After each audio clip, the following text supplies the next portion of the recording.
Jawab. Silakan. Pertanyaan pertama, sebelumnya saya sudah siapkan pertanyaan dari Mazmur 107 ayat 17 sampai 20. Ya. Tadi Bapak sempat singgung tapi sedikit, jadi saya hanya minta pencerahan selanjutnya. Ya, baik. Mazmur 107 ayat 17 sampai ayatnya yang ke-20. Itu sudah saya singgung dalam khotbah tadi, tapi karena Anda bertanya lagi, maka saya perlu membaca lalu memberikan keterangan-keterangan seputaran nats ini ya. Mari kita baca dulu Mazmur 107 mulai ayat 17 yang dikatakan ada orang-orang menjadi sakit oleh sebab kelakuan mereka yang berdosa dan disiksa oleh sebab kesalahan-kesalahan mereka. Ayat 18, mereka muak terhadap segala makanan dan mereka sudah sampai pada pintu gerbang maut. Ya, saudara, jadi ini kondisi di mana ada jenis orang yang sakit gara-gara dosa.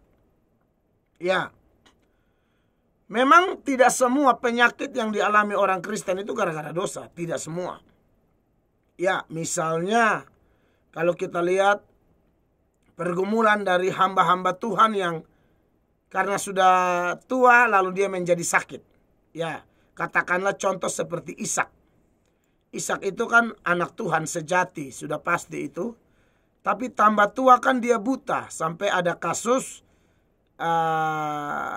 istrinya Ribka bersekongkol dengan Yakub untuk tipu Ishak, menyamar jadi Esau, lalu mendapatkan berkat dari Yakub yang dari Ishak yang harusnya menjadi bagiannya Esau. Iya kan?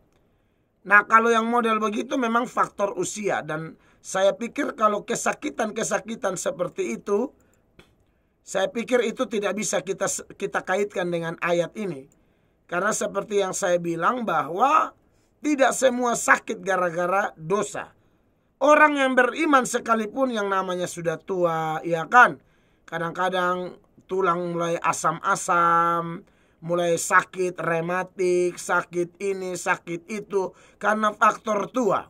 Kalau menurut saya ini tidak ada masalah, dan kalau Bapak Ibu, saudara-saudara, atau siapapun mengalami ini, kalau kita periksa diri kita hidup berkenan kepada Tuhan atau berusaha menyenangkan Dia, dan tetap ada sakit, jangan kecewa ya.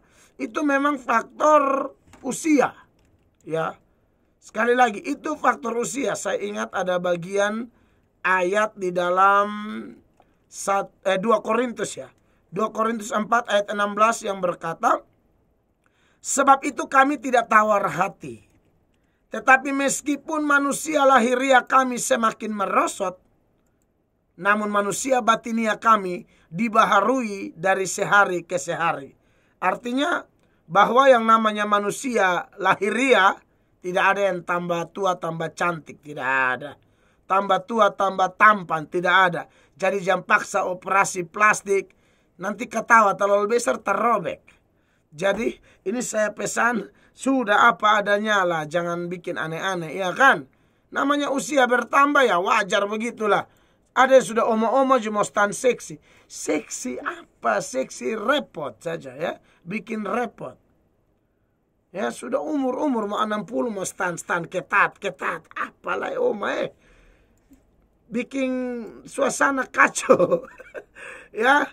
Jadi maksud saya itu sudah sudah sesuatu yang alamiah. Ada juga sakit yang memang atas seizin Allah ya.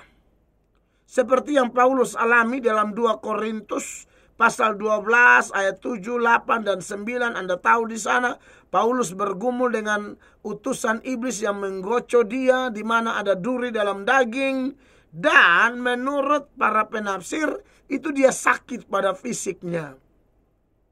Dan itu diizinkan Allah ada di hidupnya, tidak sembuh. Orang bertanya-tanya, itu kenapa? Apakah Tuhan marah sama Paulus, jengkel sama Paulus, atau bagaimana? Tidak. Itu bukan wujud kejengkelan Tuhan kepada Paulus, tidak. Tapi itu cara Tuhan memproteksi Paulus dari kesombongan.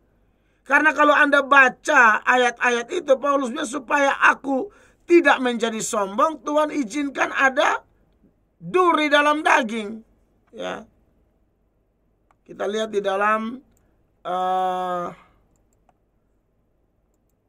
Korintus 12 ayat 7. Dan supaya aku jangan meninggikan diri karena penyataan-penyataan yang luar biasa itu. Maksudnya ada pengalaman rohnya dibawa ke sorga. Dan belum lagi pengalaman pelayanan yang banyak dan luar biasa. Maka aku diberi suatu duri di dalam dagingku, yaitu seorang utusan iblis untuk menggocok aku, supaya aku jangan meninggikan diri. Garis bawahi, supaya aku jangan meninggikan diri. Nah, ini anak Tuhan yang baik. Dia paham ini sakit ada, ini tantangan ada, supaya kami jangan sombong. Jadi saudara lihat, kalau ada satu sakit yang tidak sembuh-sembuh, sebenarnya Tuhan hanya mau bawa kita, ayo miliki hati hamba. Ya, saya tidak bilang pasti Anda seperti Paulus juga tidak akan sembuh. Belum tentu. Karena Naaman pun kusta, dan kusta itu Tuhan izinkan. Karena data tentang Naaman disebutkanlah kehebatan-kehebatannya, tapi kemudian ada kata, tetapi ia sakit kusta. Nah, saya meyakini bahwa dalam hidup kita semua pasti ada tetapinya. Pasti ada tetapi. Dan saya meyakini bahwa tetapi yang Tuhan izinkan dalam hidup kita, Tuhan taruh supaya kita cari Dia, rendahkan diri di hadapan Allah. Ya, sukses, luar biasa, pintar, tetapi sakit. Iya toh. Cantik, tetapi apalah segala macam. Nah, itu tetapi harusnya membuat kita rendah hati dan datang kepada Allah. Ingat kalimat ini, dalam hidup kita pasti ada tetapi, dan itu Tuhan yang tempatkan. Nah, beda dengan kasus seperti yang Anda tanyakan ini ya, di Mazmur 107 memang penghukuman, tapi ini juga bisa menjadi tetapi. Iya toh. Artinya hukuman itu harusnya membuat orang mencari Tuhan. Jadi ada orang yang sakit gara-gara dosa. Jadi kalau Anda sakit lalu Anda evaluasi, aduh ternyata memang ada natsar yang belum saya bayar atau belum saya penuhi. Ada komitmen saya yang sudah lari dan saya sudah tidak sesuai lagi dengan janji saya kepada Allah. Ya sudah, bertobatlah, kembalilah, buatlah. Sebab dalam kitab pengkhotbah itu bilang kalau Anda sudah bernatsar, jangan menunda-nunda menepatinya. Nanti Tuhan bikin kacau lu punya pekerjaan. Pengkhotbah 5 mulai ayat 3. Kalau engkau bernatsar kepada Allah, janganlah menunda-nunda menepatinya, karena ia tidak senang kepada orang-orang bodoh. Tepatilah natsarmu. Ayat 4. Lebih baik engkau tidak bernatsar daripada bernatsar, tetapi tidak menepatinya. Ayat 5. Janganlah mulutmu membawa engkau ke dalam dosa, dan janganlah berkata di hadapan utusan Allah bahwa engkau hilaf. Apakah perlu Allah menjadi murka atas ucapan-ucapanmu dan merusakkan pekerjaan tanganmu? Nah, jadi kalau sudah periksa ini ada dosa apa nih? Lebih minta ampun, beres.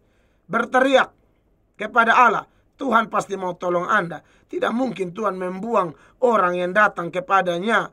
Yohanes pasal 6 ayat 37 bilang apa? Semua yang diberikan Bapa kepadaku akan datang kepadaku, dan barang siapa datang kepadaku, ia tidak akan kubuang. Jadi saudara, ayo datang kepada Tuhan. Makanya di ayat yang Anda tanya ini, Mazmur 107 ayat 17-18, orang ini sakit, disiksa, bahkan sudah sampai pada pintu gerbang maut.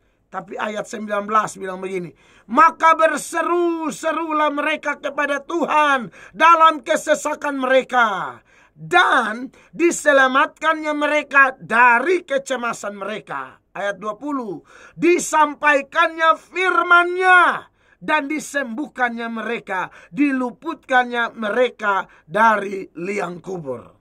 Jadi Saudara yang ada sakit dan dengar firman ini, firman mau sembuhkan Anda. Pertama-tama kesembuhan rohani dahulu.